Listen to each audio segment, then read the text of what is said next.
What's going on, America, and more in particular Alabama fans, because you guys are probably the ones watching this video. It is election season, and no, we are not talking about the 2024 presidential election on today's video, but because it is election season, I just thought I'd have some fun this morning, and I went and I looked up some betting odds for that 2028 presidential election, and found some very interesting names on there that I want to discuss on the top of today's show. Nick Saban actually is listed at plus 100,000 betting odds to win the 2028 presidential election. So go ahead and throw $1 on Nick Saban. Why not? Some other names also at plus 100,000. Snoop Dogg, Chuck Norris, Roger Goodell, John Cena, Hunter Biden also on there at plus 100,000 betting odds to win the 2028 presidential election. So just wanted to talk about some fun things to start off today's show because it is that time of the year right now. So let me know right now in the comments section, would you vote for Nick Saban in the 2028 presidential election? It's not really that serious of a thing, so don't take it like it's that big of a serious thing. But let me know. I got a feeling the state probably going to be split in half. You know, you got half Auburn fans are going to be saying no, half Alabama fans might be saying yes. I don't know. It's just a fun question. Let me know in the comments section.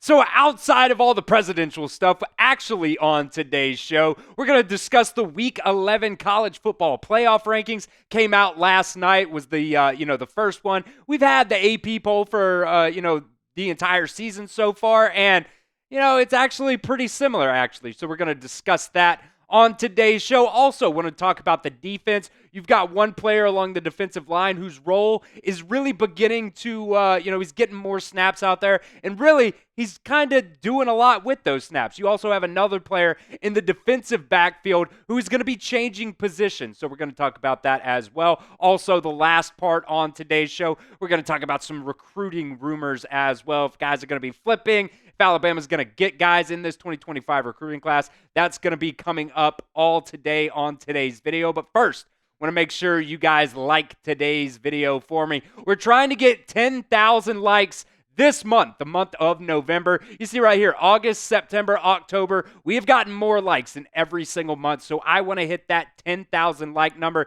Every single one of you should like the video. Should be the first thing you do. So help me out, help yourself out. Like today's video right now. All right, this is the Week 11 college football playoff rankings that we got last night. And as you can see right there, Alabama is ranked number 11.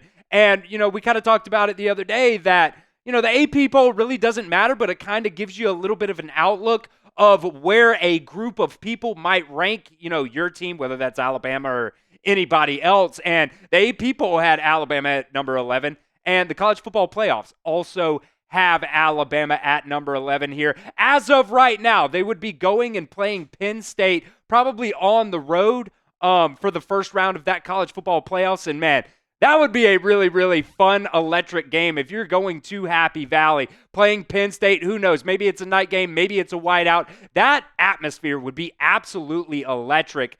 But there is one thing that I want to just kind of rant on a little bit about the college football playoffs. I have always been the anti-expansion guy. That's kind of always been my take. Look, we've got 12 teams now. It is what it is. We kind of got to, roll with the flow, kind of, what things are at the moment. But, man, you look at a team like Indiana. Yes, they're undefeated. Who have they played? You look at BYU. Yes, they're undefeated. But who the hell have they played? Boise State as well. Like, this has kind of always been my thing with the college football playoffs. I will be completely honest with you right now. I like 1 through 4 right there. Oregon versus Miami, Ohio State versus Georgia. If it was still a 14 playoff, I would be totally fine with that because I think the college football, season is kind of lost a little bit, game by game. Alabama's got 2 losses right now. And, at the end of the day, it doesn't really matter. They still have an opportunity and a path to get into the college football playoffs. So that's a little bit of my soapbox right there. I am definitely happy that Alabama still has a chance to possibly make a national championship run this year. Don't get me wrong, but look, I think I've always been under the, mindset that every single game has to mean something, and it is what it is. It doesn't really, every game doesn't really mean something now. So like I said, it is what it is, but Alabama definitely has a path to make it. In my opinion, though, they absolutely have to win out.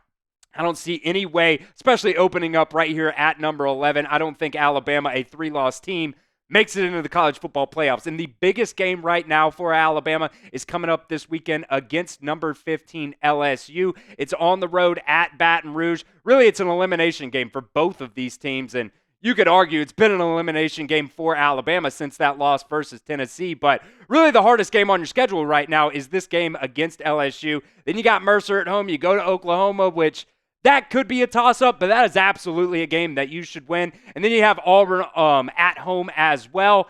And I tell you what, there's no reason this team should lose to Auburn. They're a dumpster fire this year. Hugh Freeze is worse than Brian Harsin was at Auburn. So, look, Alabama's path to the college football playoffs right now is very clear. You just got to win out, and I think you're in.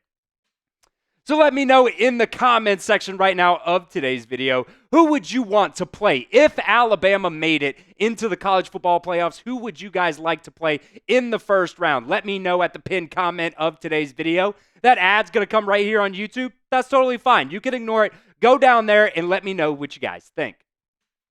All right, next up on today's show, I want to talk just a little bit about Jordan Renaud. The last couple of weeks, his role has really increased for Alabama on the defensive side of the ball. So far this year, he's played 63 snaps for Alabama. He's got 9 tackles, and he's got a half a sack and a half TFL. And when you actually look at, his snap counts, they've kind of gone up and down, but, for the last couple of games, against Missouri, he had 22 snaps, and that is the most snaps that he has played so far this season. So when you look at that defensive line room, it's like, especially that Bandit position, because that is where he is at. You got Jamarian Latham, you got LT Overton. Those are the main guys there. They have started now really working in Jordan Renaud at that position and just, along the defensive line when they can.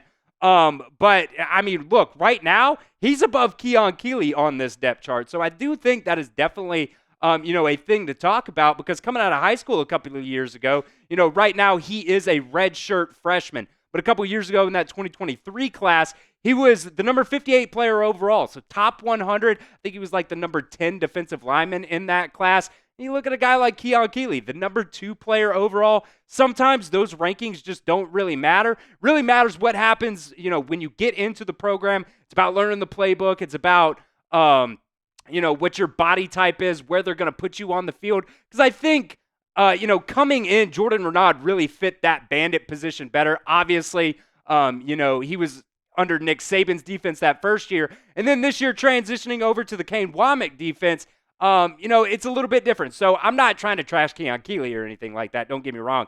His body type was a little bit different. He's had to add weight, gain weight, lose weight. His whole thing has been, a crazy story in itself. But I definitely did want to, just kind of look at Jordan Renaud, give him a little bit of flowers on today's show, because I definitely do think that his role is going to continue to expand this year and then next year. You got Jordan Renaud and LT Overton. Those guys probably going to be off to the NFL. So that means you're going to have Jordan Renaud step up. Got a couple guys coming in from JUCO that are probably going to play that Bandit position as well. But I would also really like to hope that Keon Keeley really is able to take the bull by the horns and solidify himself as one of those top 2 Bandits going into next season.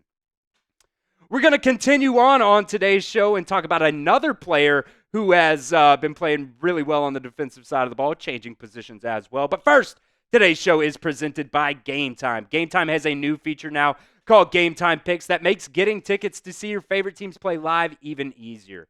Game Time Picks filters out all the fluff to show you only the incredible deals on great seats, so you don't have to waste time searching through thousands of tickets. Game Time Picks is just curation that makes it easier to save more on sports, concerts, comedy, theater, and everything in between.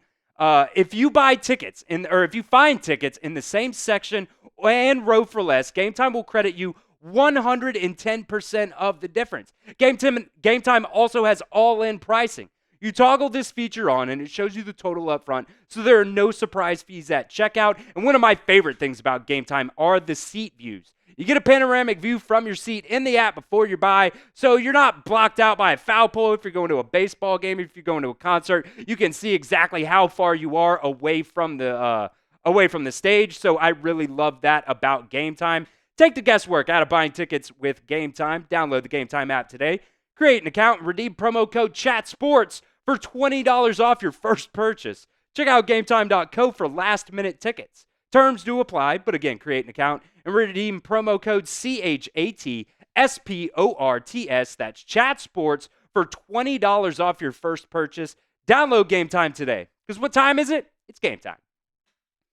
All right, we kind of might have a position change on our hands here on the defensive side of the ball. Zay Mincey, he has been really at cornerback so far this year for Alabama. I think coming out of high school last year, he was like the number 3 corner coming out of high school. So, one of those top players, very, very good athlete. It looks like right now there might be an opportunity for him to get on the field at that safety position with Keon Sabb being out. Now, I will say this also. Bray Hubbard, I thought, played absolutely phenomenal against Missouri a couple of weeks ago at that safety spot with Keon Sabb going down. But I tell you what, man, Zay Mincey is very, very intriguing to also be an option back there at that safety spot. He had 4 tackles on only 13 snaps playing in his first game at safety. This is also the most he has played so far this season in terms of snap count. So it's going to be a very, very interesting thing to, really monitor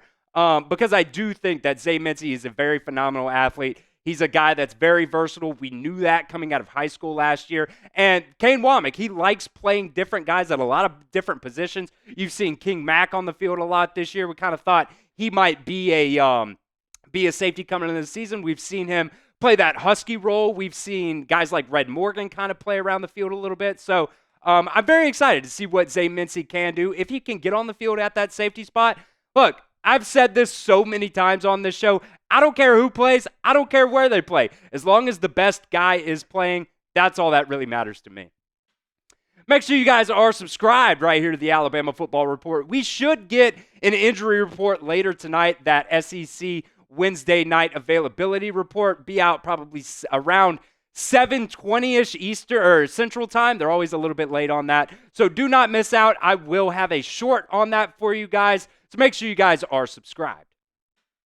All right, the last thing on today's show, going to talk about a little bit of recruiting news here. Anthony Rogers, one of the 2 running back commits for Alabama in this 2025 class, will be visiting Ohio State coming up this weekend. This is what Andrew Bone of Bama Online wrote about Anthony Rogers taking that visit to Ohio State. He said, Anthony Rogers, 4-star running back commit from Carver High School in Montgomery, is the lone placeholder after committing to Nick Saban in June of 2023. Rogers has visited Auburn, Georgia, and Ohio State this fall. He'll return to Ohio State for an official visit this weekend. He's been in Tuscaloosa twice, but he has not made plans to return to this point. It seems like the 2 sides are going to be going in different directions, but Rogers remains in the class for now. Now, this is one of the biggest things, man. When Andrew Bone of Bama Online talks about recruiting and says things like this, you better listen. One of the biggest things that really stood out to me there was him saying Rogers remains in the class for now. Now, a few months ago, we talked about the fact that, he visited Auburn and there was a possibility, things were heating up for them on the recruiting trail, possibly flipping to the Auburn Tigers. And that was kind of in that same time frame where everybody was worried about, the state of Alabama commits going to Auburn. So, I really like this kid in this 2025 class. He's kind of dropped a little bit in the rankings. I think he was the number 6 running back a couple of months ago. But, man, when Andrew Bone talks about a guy being committed for now, man, you better open your ears and you better listen to that. But, look, even if you do lose Anthony Rogers in this class, whether it's to Auburn, whether it's to Ohio State, or whoever, you do still have A.K. Deer in this class committed as well. So, look, I think he's the number 2 or number 1 running back in this class, depending on what site you're looking at. So, If you lose Anthony Rogers, that sucks. You kind of hate it, but you do still have one of the best running backs coming in to next season in that class. And I do wonder as well how much of kind of this disconnect has come from play calling. Is it from play calling? Is it from, Alabama just as a staff kind of thinking they're going to go in a different direction? Rogers, like Bones said there, is the only commit that was committed to Alabama in this 2025 class under Nick Saban that is still committed to Alabama. So, I do want to give him his flowers there. He has stayed committed for a long time. But, you talk about, a guy like Justice Haynes, he's averaging only 6.9 carries so far this season per game. So we've talked about this a lot. We want the running backs to get the rock and tote the rock a whole lot more. When you're going and you're watching the games that Alabama has played so far this year, personally, in my opinion, I don't think the running backs have been getting the ball enough. So for a running back coming out of high school, seeing the exact same thing, I can only wonder and assume that they could be thinking the exact same thing.